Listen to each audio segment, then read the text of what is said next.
Hey guys, this is Jon and Austin, and this is another episode of the Meatgistics podcast. We've missed one or two here or there recently. Sorry about that. Yeah, we're behind. We're working on some things, though. We are definitely working on some things. So anyone who joined our live stream the other day, our February live stream, will know that the big project that Austin and I have been working on behind the scenes, and others, it's not just the two of us, is moving website platforms. Again. So we moved in March of 2021. That then consumed all of our, most of ours, 2021. We even brought somebody new in, and that consumed, so really almost 3 FTEs, just trying to fix that and make things work. And we eventually, around Christmas-ish, it went down 4 times in 5 days for a significant amount of times. And the decision was made that we needed to move on and do something different. So we've gone to a different platform. It offers us some more stability. It offers some functionality that this one doesn't. There are certain things that it doesn't do exactly as well. And that's what we've been working on, trying to make the process as seamless for the Waltons.com user, so that when they come, yes, it's a new look, but the functionality is basically the same. So that is where we have been. I'd say the functionality is better. Yeah. Well, because it'll work. Well, yeah, that's a big part of it. I was talking to somebody from Pheasants Forever, and he had sent me a message yesterday, and I looked at it real quick, but I knew we were talking today. So I was like, hey. And his message was, hey, we've got people trying to get on the site to look at things that they might want to use for the wild cooking stage, and they can't see anything. So yeah, it was affecting everybody. So that's how you found out yesterday? No. Okay. No. That was later in the day. Okay. Now, the patch, I don't know how you're going to react to this. Rizzolio had to test and install the patch. They were planning on doing that yesterday. They didn't get everything in time, so they were going to push it today. Turns out the patch was installed last night, overnight, without Rizzolio being a part of that process. Oh, really? Yeah. That's interesting. Right. So they just went ahead and did it. Well, that's at least kind of good. But yeah, I knew something happened because I get notifications when things go down. So interesting. Yeah. But we won't have that problem on our new platform. There's Nope. no downtime for patches and That's upgrades. going to be amazing. They're seamless. When there is required downtime, which looking at their stats, they haven't had to have downtime in years. It'll all be done at like 2 a.m. Right. So yep. This is a much more commonly used platform for our type of online business. Yeah. So we were trying to kind of shoehorn into something, and now we're going to go to something that's more made for what we're doing. I'd say it's more modern in how it operates, just because it doesn't require downtime when things happen. Mm-hmm. Like Meatgistics, our Meatgistics website, very much a modern platform. When you look at like forums and chat websites, blog websites, stuff like that, there's a lot out there that are very old software based. Meatgistics is very, very much new. Yep. But even when we do stuff on there, we still have to click that red button to rebuild and restart. It kicks people out for 20 seconds at the most. Yep. But still, that is much better. But our new site shouldn't even have any downtime. Yeah, it'll keep everybody going as they're on. The shipping, everything seems a lot more user friendly. So we're very happy about that. And then with that, hopefully it will give us the freedom to get back to doing some more in-depth and interesting videos. 2021 was sort of I don't want to say a lost year, but we only did a couple of videos that I look back at that weren't like live streams or podcasts. And I'm like, well, that's really good evergreen content that will live on YouTube for years and do well. Really, the biggest one would be the casings, and then there were a couple buying guides that will continue to generate interest and be helpful to people. But yeah, for the upcoming year, as soon as we get this all set and hopefully everything goes fairly smooth, at least, I'm going to Iowa State in April for a dried sausage class, and then really want to focus on that through the year, getting a whole series of Meatgistics University videos out about that. I know it's something that a lot of people on Meatgistics ask about, and we do our best, but definitely something we could be more comfortable with and better experts at. I mean, some of it's just things over the past few years that we have not sold. We haven't sold a lot of the stuff that is needed for dried sausage, but we have a lot, most, if not all of that type of stuff now, going just from starter cultures to some of the different collagen casings, collagen sheets to wrap things with, which I actually saw somebody, and I didn't comment on it, but because I wasn't 100% sure. Yeah, I saw it too. But then I was like, I think that's what they should be doing, and I wasn't totally sure. But they were wrapping dried sausage with Saran wrap, but I'm like, they should be using the collagen sheets for that. It needs to breathe. It needs to breathe. Yeah. But I asked for clarification because that person initially just put a comment. I'm like, you're saying plastic wrap. I'm like, are you talking about like Saran wrap?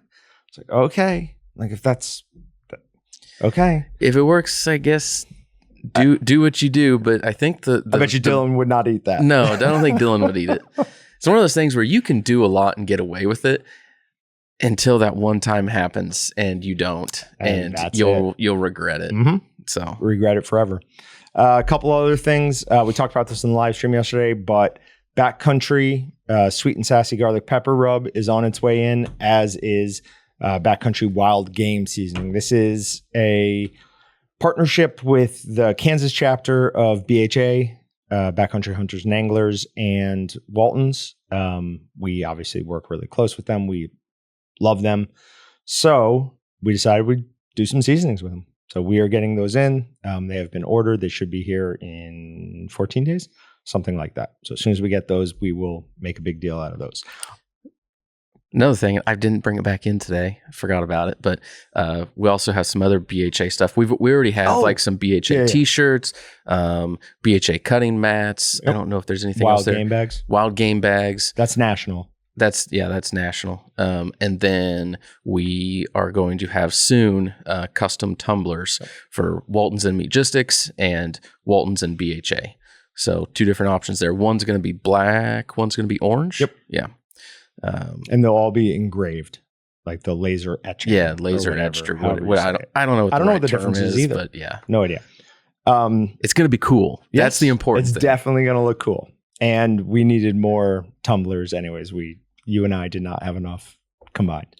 I still occasionally, Colton will try and steal that second Orca tumbler that I had when we were at Pheasant Fest last time at the very end, which Austin and I stayed putting away all the stuff. And I'll bet you we had COVID back then. Remember how sick we both were?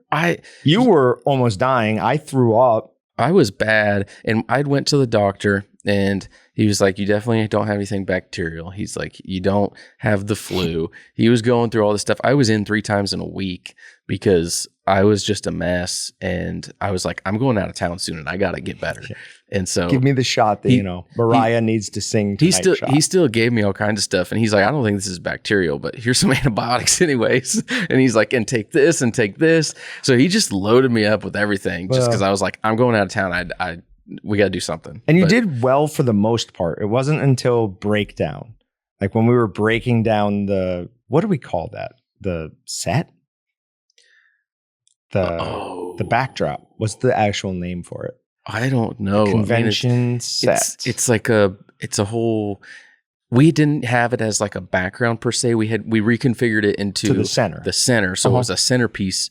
But when I say a centerpiece, the original design for it is like the backdrop of your booth, but it's big enough to do a 20 by 20 booth, and it's a full metal structure. I mean, this thing is awesome. Is large. It's really very good. Large. But when we went to break that down, you just like fell off a cliff as far as sickness goes. We're like, no, you sit down. You don't do it. You were so white, you were blue and green. I just remember looking at him and being like, oh, that's not good. And I was like, oh, I'm going to throw up for sure. Ran into the bathroom. So you did throw up, didn't you? Yeah. Oh yeah. Yeah. I was both ends, like feverish. You went home and went back to the hotel and went to sleep every night, like right away. I think there was one night you were down on your laptop at the bar, but other than that, you were gone. Yeah, there was, there was even one morning I didn't get out of bed till probably 10:30.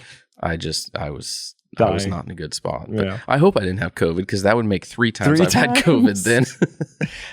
Okay, a couple other things. It is in Wichita. It didn't make it here today because we're having a pretty significant snowstorm in Wichita.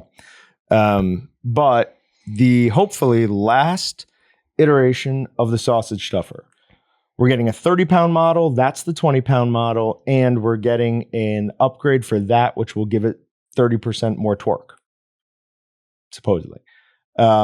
So we've got a bunch of testing to do on that. And then hopefully that passes and we can order those. And we'll have them a little bit sooner than I would have thought. I don't do a lot of thinking. Then I instinct. Then my instinct tells me it would be. You just react. I'm very, very much a reactor. Because, and we've talked about this before, my ability to look down the timeline and see what's coming is not good anyways. I learned from being a kid, like whatever I was concerned about wasn't what was going to happen. So don't worry about that thing. That's not going to happen because I thought it could. So whatever. Little peek into my mind.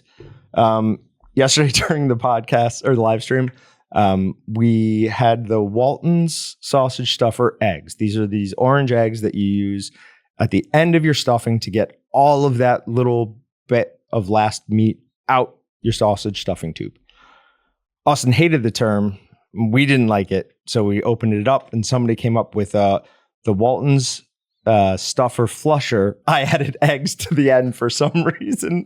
Austin's like, no, the entire reason for changing it was to get rid of eggs. So I will take eggs off of that and it will be the Walton's stuffer flushers. Flushers. Yeah. Okay. All right. So and when we get blowback from that, we'll change the name again in 2 months. Keep it going. Yeah. Just keep changing it. It'd just be a good way for us to keep saying, hey, a new product. Guys, we got something new. We got something new. All right. No, we have enough other new products. We don't need to do that. We definitely don't. Speaking of other new products, and not trying to ambush you here, but have we done anything with home processing kind of pointed at? I'm talking about a drying chamber for the home guy. Something we talked about a long time ago. We got really close a few years ago to having something and just couldn't make it work for a few reasons. Haven't really gone back to it. That's something I haven't even really given to Andrew to look at anymore on, but that'll be something that eventually we'll get him back into looking on it. See if we can drive him crazy with that, because there's been a few projects that we've given him that he has just gone nuts over trying to find, like get so close and then just get rejected. Is that one of them? No. Oh, it would be what's in the corner over there. Yeah. I don't. We can probably tell people. So it's the one that is driving him. Just he says is like the bane of his existence right now. Is a marinade tumbler. We have very large marinade tumblers. We have commercial units. I mean, that's commercial is obviously like our bread and butter. That's most of what we do. Yep. But we try to have everything that we have commercially available as something that people at home can do. Right. Well, the big thing you could vacuum package and you can let it sit, but it's still not the same as vacuum tumbling. So over the years, we've had some different things. We had one back in the day that was called like a Revio Marivac tumbler. I don't remember. Great little unit. We sold hundreds and hundreds, and this is when we were a lot smaller than we are today, and we sold hundreds and hundreds of those in a year. But the selling price was like $149. Now we have the Marinade Express, and I think it's up to like $300 now. ideally, I think the sweet spot on price is still about that 150 to less than 200, somewhere in there. Yeah. And we're 269. 269. That's not bad. I don't think that's the right price. I think that's still stuck as on sale, even though it says it's not. I bet that's another one of our website issues. It doesn't matter. They're on stock and people can't order them anyway, so it doesn't matter. But we're still looking for vacuum tumblers. We've gotten very close with a couple different manufacturers to have them make what we want. And then like last minute, they're like, oh no, we can't do this.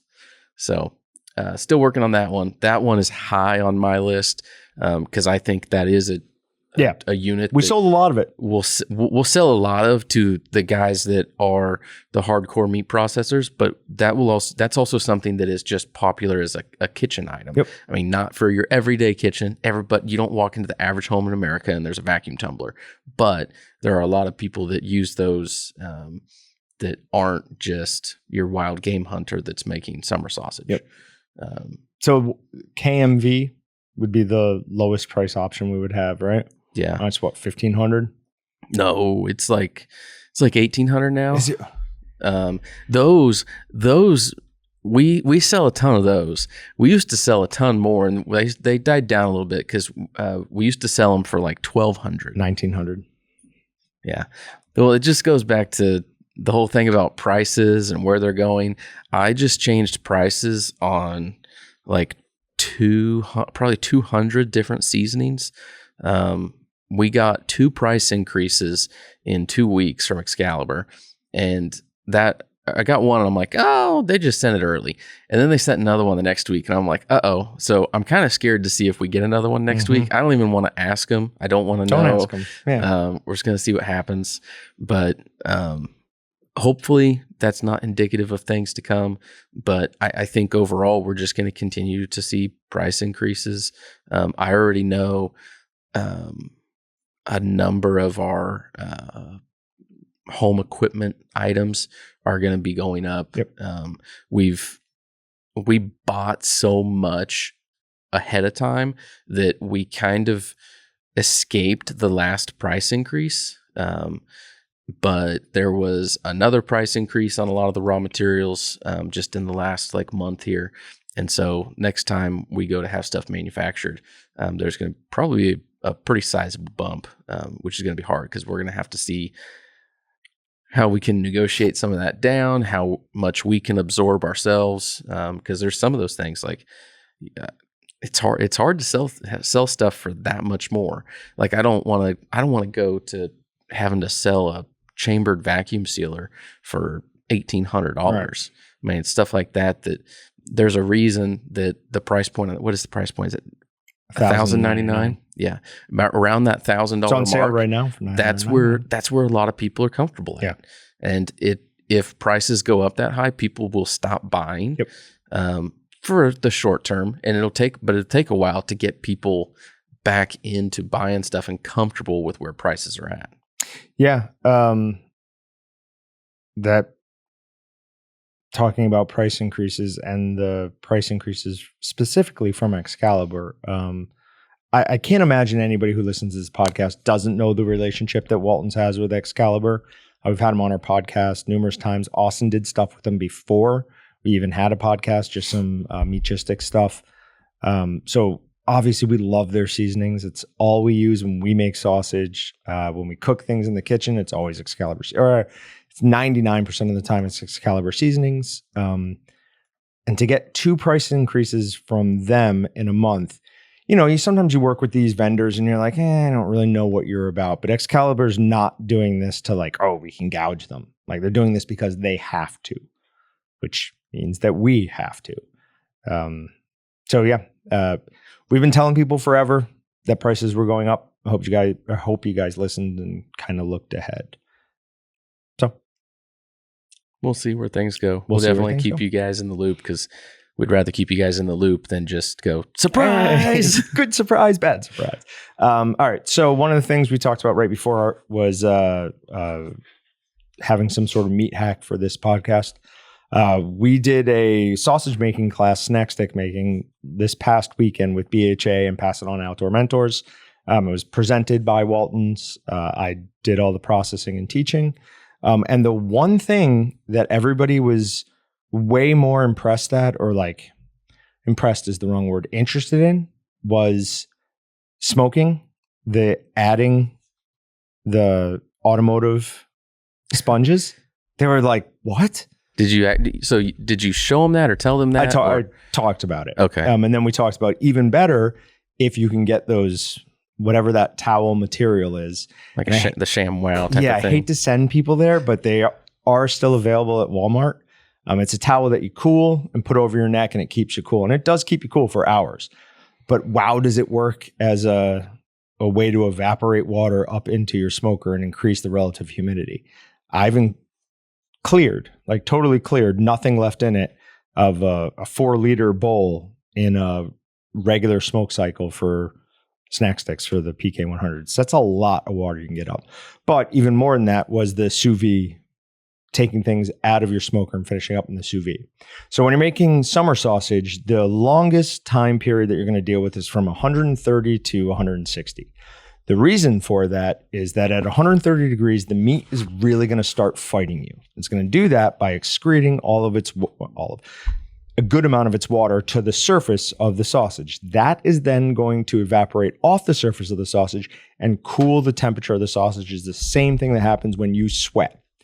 You can get around that by either you can wait it out, dry out the outside, and eventually it'll start going up in temperature again. That's called the stall.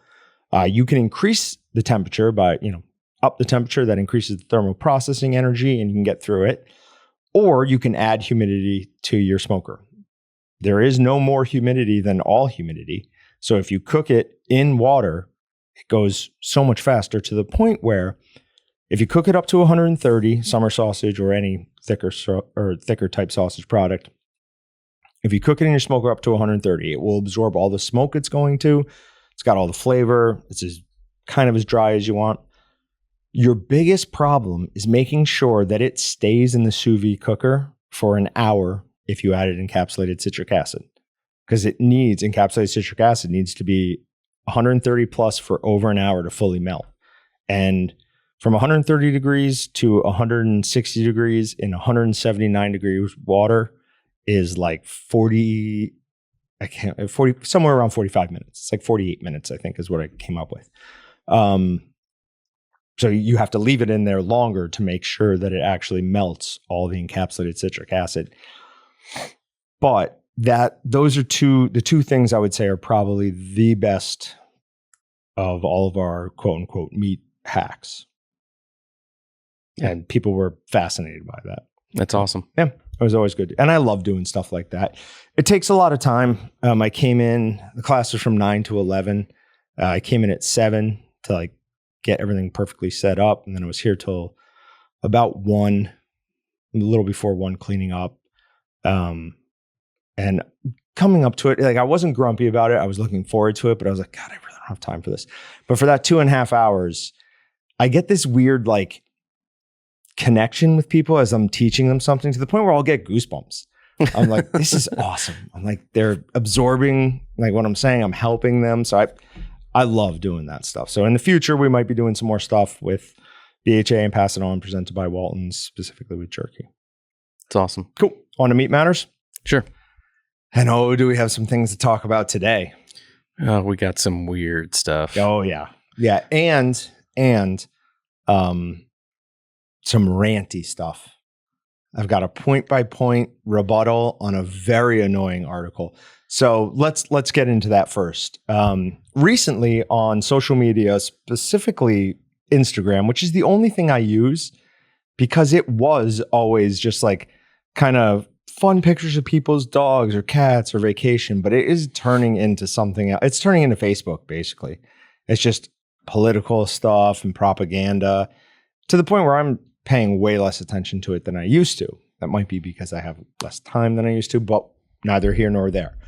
I didn't want to go pull up a bunch of posts talking about the evils of meat and rebutting those. So I found an article that was representational of everything that I've been seeing recently. So This is from thethings.com, and it's 15 disgusting facts about meat. Number 1 is meat is full of superbugs. So what this is, it's tied into the next one too. And it's been overplayed for a long time now. Yes, with some meat, there is a problem with antibiotics not being given a full dose, and it can change, mutate, and create antibiotic resistant bugs. It can happen, but the same thing is happening in hospitals and nursing homes all over the country. This isn't something that's specific to the meat industry. No, just like I was saying, when I went to the last Pheasant Fest we went to, and the doc was like, yeah, you don't have anything bacterial, but here, take these antibiotics anyways. Let's create something new. So the next one is antibiotics are used in large scale farming, but what's a great alternative for that? You want the animals to just die off? You don't want to treat them with things? Yeah, they don't always use antibiotics just for that. I'm aware of that. But the use of them does allow for far higher processing rates, far less animals that die off, that have to be culled. So what's your point there? There isn't a point. There's no good we're not hunter-gatherers anymore. We're not going to go chase down a bunch of buffalo, kill them, eat as much as we want, and then chase the herd again. That lifestyle is gone. Then we've got inhumanity in veal farming. I got nothing on this straight up. I do not like veal farming. From a moral standpoint, from a ethical standpoint, I do not support veal farming. I don't know. I don't see an issue with anything there. I mean, whether when you're going to harvest an animal, if you're still going to harvest it, what changes? It's not the fact that it's a baby cow that I care about. It's what's done to the cows to keep them from building muscle. Now, okay, then that's more of how you're treating the animal. Exactly. So yeah, exactly. Now, this is something that we talked about a couple of years ago, and we probably do need to have somebody from the veal industry on to rebuke that, because maybe that's all lies and propaganda. Like, they don't actually keep the calf from moving. That's very possible that we're just seeing one side of the story. But if that is what it is, then I straight up agree with them on that one. Next one is meat is treated with carbon monoxide. Yep, they do it to maintain the color, and it gives a color that consumers associate with freshness. It doesn't increase the shelf life. It doesn't decrease the shelf life. Carbon monoxide is all around us, absolutely all around us. It is not. It's part of nature. It has always been part of nature. If they would use the actual like term for what it's called, it doesn't sound as bad. Modified atmosphere packaging. Modified. Yeah, I mean, a lot of things use some sort of modified atmosphere packaging, something where it's sealed off from other things. It's gas flushed with something. Yeah, potato chips. Oh. I don't know if potato chips are flushed with just nitrogen, air, or if is it nitrogen? I think it is. I think it's nitrogen. I would assume it's something different, right. But yeah, it's just different gases do different things. Oxygen is going to do things to meat. So you get rid of the oxygen. Yep. And yeah, I don't think. But everybody's scared of that word, carbon monoxide. But not everything's like that too. It's only the only stuff that's like that is like when you go to the grocery store and it's like the black container with a flat piece of plastic over the top, like in a ground beef deal. But not everybody packages stuff like that. Right. There's still a lot of people that do. If you're buying pork tenderloins or even steak, stuff that's in like a vacuum package, some is still in the old school foam trays. Yep. And just so you're saying wrap. That the stuff that's in like kind of a roll stock machine with the black background is more likely to be. That's a MAP packaging. Okay. So that's what we want to avoid, to not get any carbon monoxide. Yeah, I'm just kidding. The next one is beef is heavy in hormones. Yeah, of course it is. It's not as heavy in hormones as soy products are. A huge problem in nutrition today is all the phytoestrogens that prepubescent kids are getting. Like, that is way worse than the hormones you're going to get from beef. Then meat is held together by meat glue. It's called transglutamatase, and it's nothing. It's taking pieces of meat that would normally either be discarded or used for something else and using transglutamatase to bind them together to provide a commercially viable product to a consumer. It's using more of the animal, which should be the goal. The fact that that is included, I don't know what they're hoping to do there. I don't think anyone sees meat glue and goes, oh no. Yeah, it's just because it's a big, scary word. And that's why, like, over the years, you've seen a lot of people work on, like, clean labels. Yeah. And trying to reduce the amount of quote unquote weird additives that they put into seasonings, sausage, whatever. It's just because when people see a word that is longer than 3 syllables, it's scary. So I'm trying to think if there's anything I'm like that with. And there's not. It's probably partly from working from here and reading labels when I first started working here. And it's like, oh, it's got this as an anti-caking agent. This is like, it's just like, oh, okay, that's an ingredient that is used. Clearly, they're not trying to poison me. So yeah, you would think that where you're getting your food, they're not going to poison you because they want you to come back and buy more. One would hope, unless it's a evil villain from a Bond movie. Meat is packed with pesticides. So is every other food you eat. Pesticides are sprayed on everything. Talk about your fruit, your vegetables, all of those are sprayed with pesticides directly. So there's no difference there. This is just made by somebody who's fear-mongering off of people's recent distrust of meat.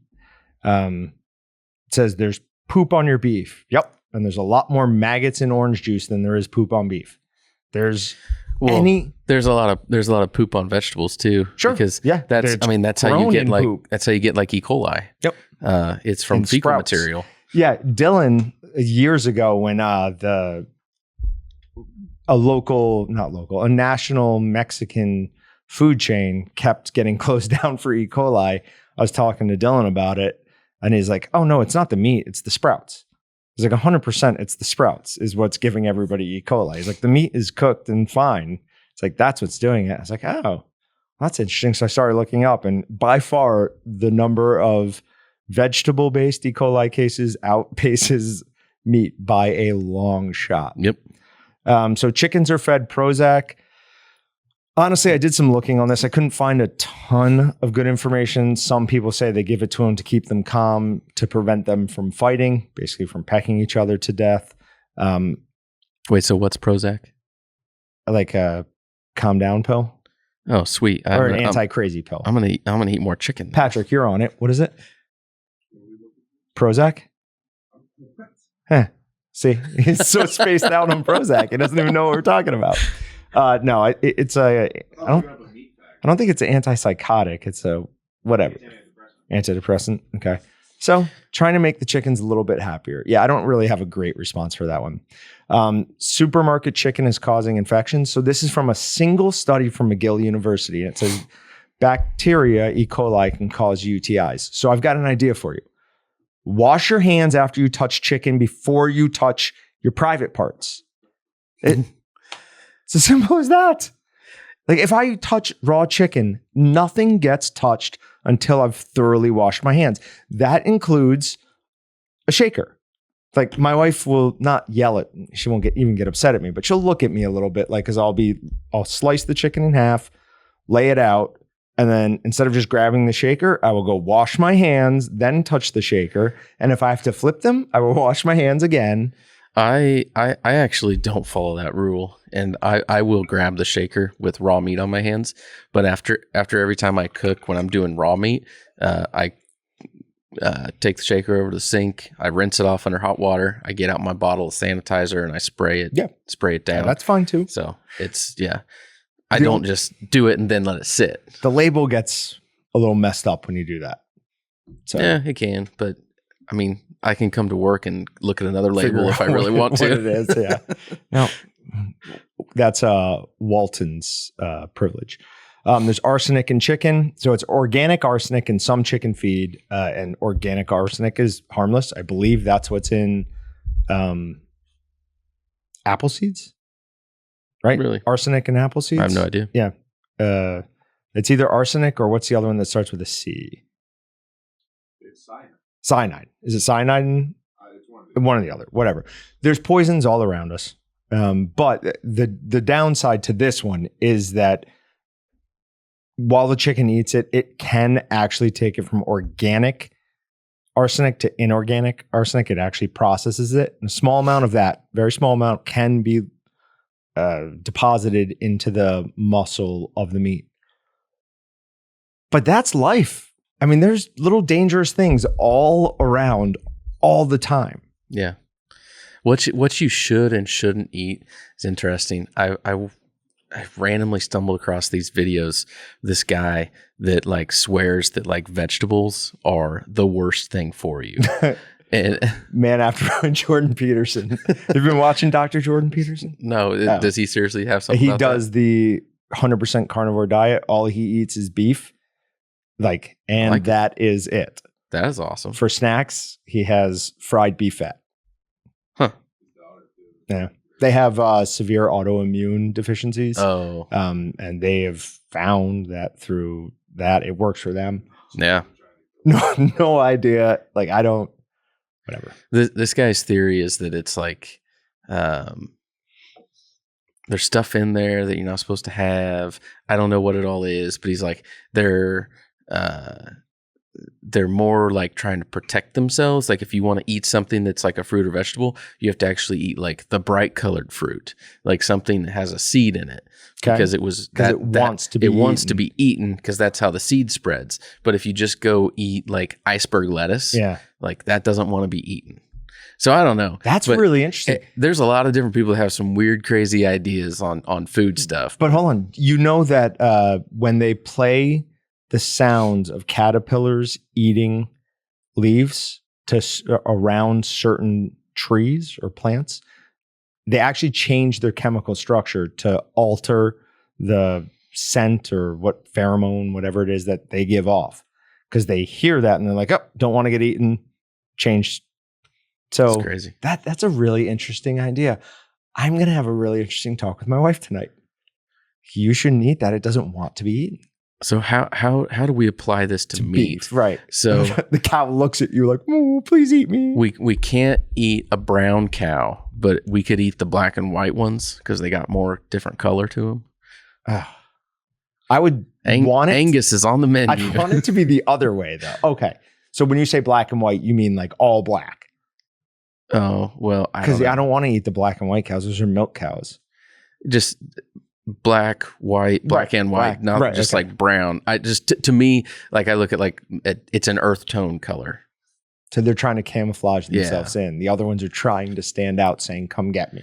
Pigs are a brighter color, more pink. Those are perfectly fine to eat. Perfectly fine. Oh, that was great. I very much enjoyed that.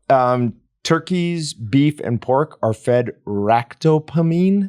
That's over 3 syllables. Very scary. That's a growth-inducing drug. That's it. The big selling point on this one is that Europe won't let meat that's from an animal that was fed this into Europe. I don't care. I literally couldn't care. Europe can't, or Britain can't eat our eggs, and we can't eat theirs. There's a difference in the way we do things. We think one way's better. They think one way's better. So give me some. I wish I had gotten some ractopamine when I was a kid. If I was 6'4", I would be in charge of everything. Short. God made me short to prevent me from ruling the world. I don't want to be 6'4". Then I'd weigh 300 pounds. That's a fair point. That is a very fair point. So cows bred for meat have abscessed livers. So this is 12 to 13% on the high end.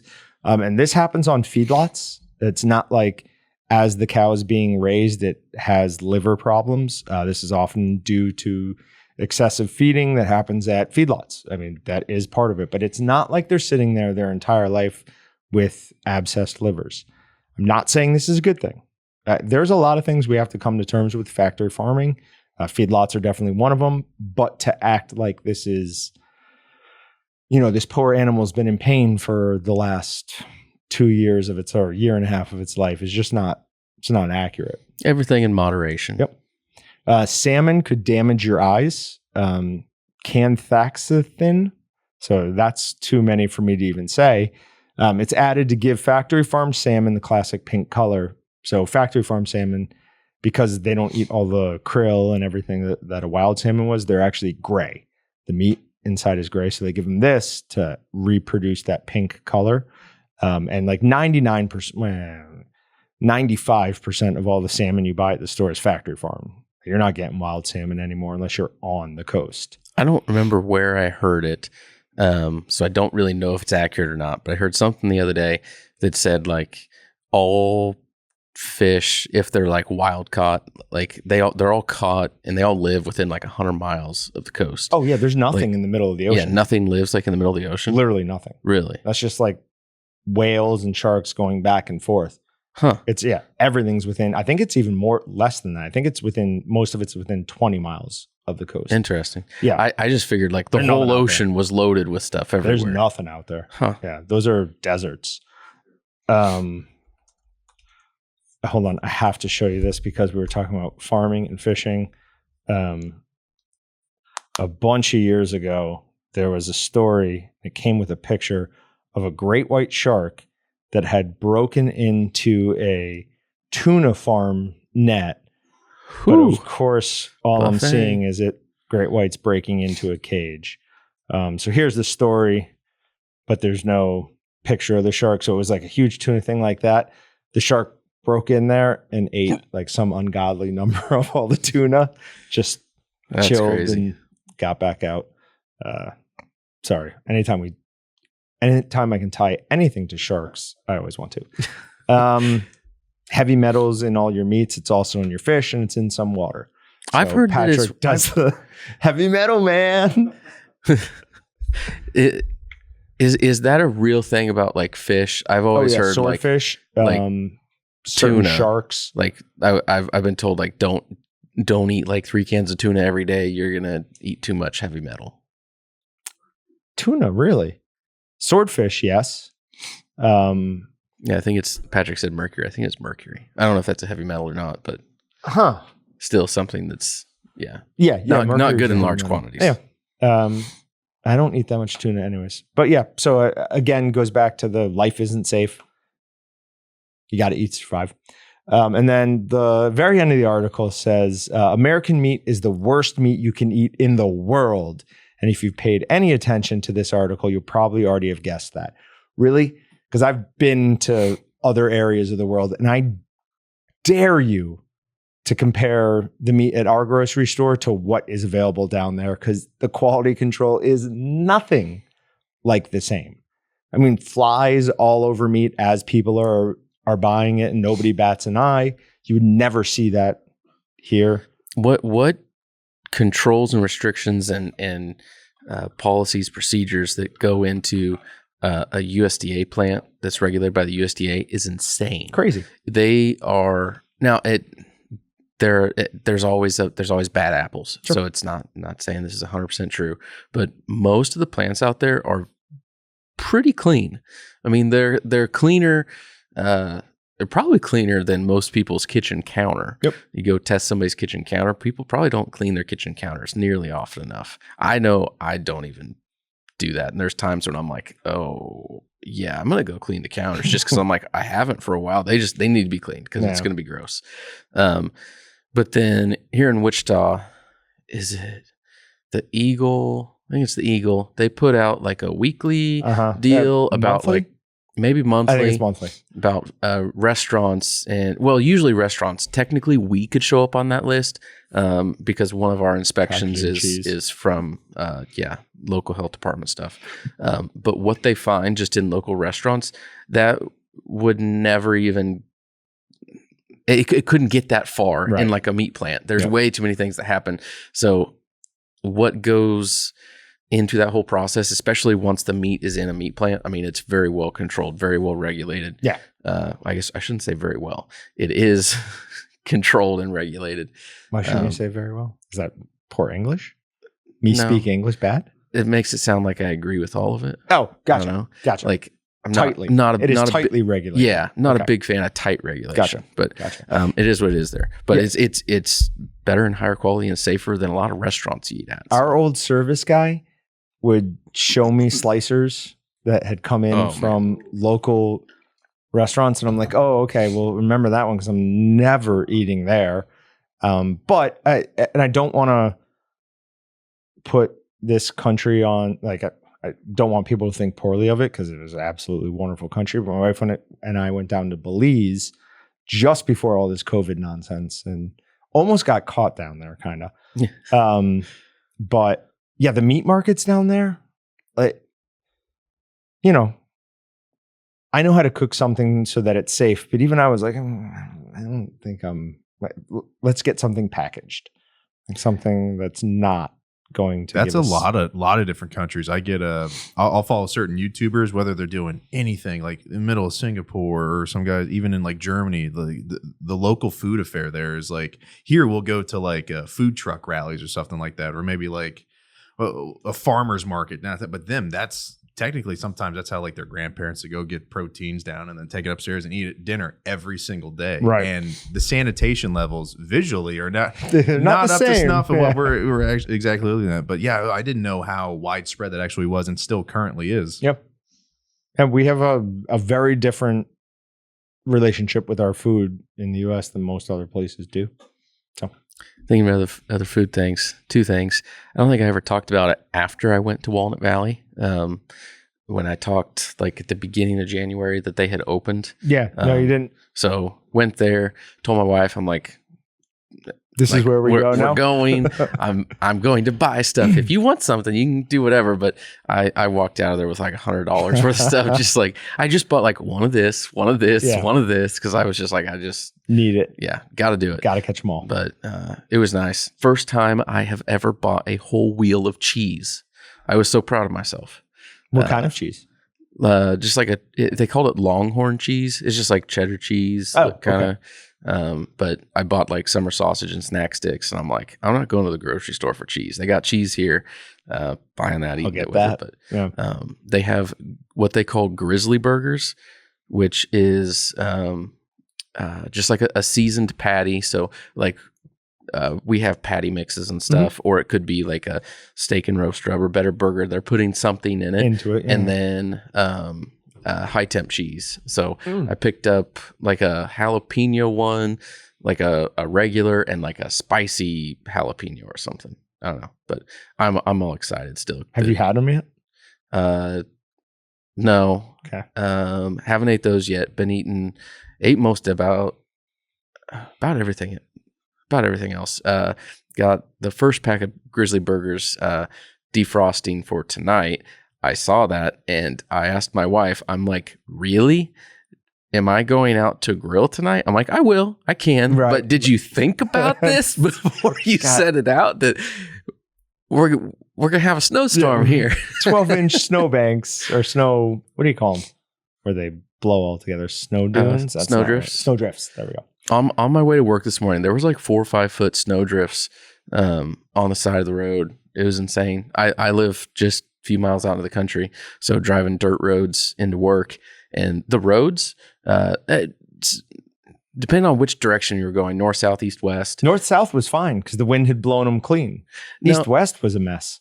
No, that's what I saw. For me, north, south, the roads themselves had more snow on them, and then east, west, there wasn't snow on the roads, but there was massive snow drifts like on the side of the road. Interesting. So there'd be like a 4 or 5 foot snow drift coming out like 2-3 feet into the road, and then the rest of the road would be basically clear. Huh. We don't live that far away. It's not like the wind changed directions. I think it just has to do with like the hedgerows and if there's a field there or not, because where the road was empty, the biggest stretch of it, it was a mile of open field on either side. I mean, there was one spot where that's where the big drift was. Something caught the snow, and then everything else is just so open, and it's just so windy. It just blew it all away. It was incredibly windy. Couple other things that just real quick. This was it's an older story, but I found it amazing. 125-pound woman won Wing Bowl 22 eating contest record, 363 chicken wings. The next day, she won the Blue Ribbon Bacon Festival, eating 5 pounds of bacon in 3 minutes. That was after winning the IHOP Pancake Bowl of 59 pancakes. The next day, she conquered the Adam Emiker Challenge by eating 5 pounds of barbecue. This woman looks like a 125-pound woman. I don't know where she stored it. After she did the first contest, it stretched the stomach so far. She just was filling it. Okay, then. Yeah, I guess. These competitive eaters, it's like a year-long training. They get ready for it. Yeah, well, some of them it's their job if they do a good enough. Yeah, like Kobayashi. That was a long time ago. He's but banned. He can't. Why was he cheating? He can't eat in the U.S. or something. Is he cheating? I don't know. I have no clue. But no, Joey Chestnut's the guy. Chestnut, yeah. But I used to read Parade magazine all the time. Okay. And one of the little blurbs were always like around 4th of July, they'd have the competitive eaters, and you would be surprised at the size of the people for what they could actually eat. Yeah. Like it's Tony, that very small woman, the most oysters ever eaten in like 10 minutes or something like that. Very odd. And there's competitions for every type of food, I believe. Yeah. I remember Kobayashi used to have like a ridiculous 6-pack, and he would show it off after he's eaten 80 something hot dogs. I'm like, how is that possible? Just annoying. It was annoying. I was very mad. I'm like, I don't eat that. That's why we banned him. We go, you know what? It's enough Not of that. you. Enough Not of you. that. Yeah. This physique is too annoying. And then the last story I want to talk about. I don't know if this is real. It's real. I don't think it's real. It's real. The great taste of human flesh without the guilt. So Did you see when it was from? 2015? 5. Oh, 2005. So that was back when the internet was not reliable. Right. The internet's reliable wild. nowadays. Everything out there is true. Yeah, that's fair. That's fair. But so what it is it's a company that has created a soy product that is designed in both in both taste and texture to mimic human flesh, which apparently is very similar to beef, just a little sweeter. How do people know? Right. That's the thing. So they say they were doing it for humanitarian or humanities studies. What is the word for that? What is the word about studying human nature? There is but there's a discipline specifically. It is called Sociology. No, I cannot believe I can't think of this. I got nothing. Somebody will know. No, it's like anthropology. Oh, anthropology. Yeah. So it's for anthropologists, to see or more experience cannibalism. So it's not like CNN where they ate human brains online. They did do that. I love how that's where that was going. It's just like, hold on, what was? Yeah. Well, anyways, that connects to cannibalism, and here we go. Yeah. But yeah, just an absolutely ridiculous story. We'll put a link to that so other people can read that if they want. I want people to comment on this on the Meatgistics site when we put this up on the podcast. Who thinks it's real? Who thinks it's fake? Okay. The company is called HUFU. HUFU. What? So maybe it is. What website is it? Yeah. Well, this article is from Damn Interesting. I looked up trying to buy some. Cannot buy it. Oh, you're kidding. No, because I was definitely going to have some. There's probably a collector somewhere. What is this? It's human flesh. But the kind of person that bought that in 2005, I bet you don't want to see them in 2022. Fair point. Very fair point. Buffalo Bill. Got anything else? That's all I got. That was a fun one. No, I have one other thing. Have something. How many steaks have you eaten last week? It has been 2 and a little bit, 2.5 weeks since my last steak. Oh my god! I'm just not paying it. I'm not paying it. It sounds like you're doing. I'm not doing it. Yeah, the last steak I bought was $19.99. I'm not doing it. Yeah, It's like absolutely ridiculous. Sounds like a confessional. You're right. It's been 2.5 weeks since my last 2.5 weeks since my last steak. But so it's only going to come down when we stop paying these prices. We have to stop paying that much for steak. No. Yes. This is our industry. No. We cannot. No, because it's not. It's the big four taking all of the money. It's not like it's going down to the people we care about. It's all being sucked up by those 4 companies. Yeah, that's probably true. Yeah. So don't pay $19.99 for steak. Wait till it comes back down to something more reasonable. You got it, dude. I've been eating a ton of chicken, bunch of shrimp, lots of shrimp. What? How much do shrimp cost per pound? Don't worry. No, per pound? Yeah. $8.99. Oh, okay. Yeah, it sounds bad. You used to eat a lot of that fake crab flake stuff, didn't you? Yeah. So it's usually either skate or some sort of shark that just like they process in a way that makes it look like crab. It doesn't. But I used to eat a lot of that. Haven't eaten a ton of that recently. But wait, so it's still actually like fish? It's meat? Yep. Oh, I thought it was like fake. Mm-mm. Oh. No, it's actual fish. Yeah. It's just not the fish that they say it is. Interesting. Okay. It's lying fish. I forget what we were doing, but that like I want to say crab or something. I want to say it was like on a list of stuff that when you're pregnant you're not supposed to eat type of deal. And I one of the times my wife was pregnant, I'm like, oh, we can eat that. That's fake. It's not actually real meat. Not real. Oh, yeah, it's real meat for sure. Didn't realize that. Yep. All right. Thanks for hanging on. That was actually one of the more fun ones, I think, for me at least. For a while, I got to rant. I got to talk about some fun stuff. You got goosebumps talking about your class you taught? No, I didn't get goosebumps talking about goosebumps. I got goosebumps during the class. Yeah, that's nerdy. That's a totally different thing.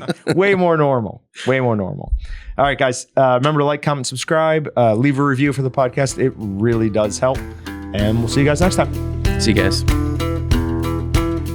Thanks for checking out the Meatgistics podcast. To shop everything but the meat, head on over to waltonsinc.com. And to get your meat processing questions answered by experts and enthusiasts alike, head on over to our online community at meatgistics.com. Walton's, everything but the meat.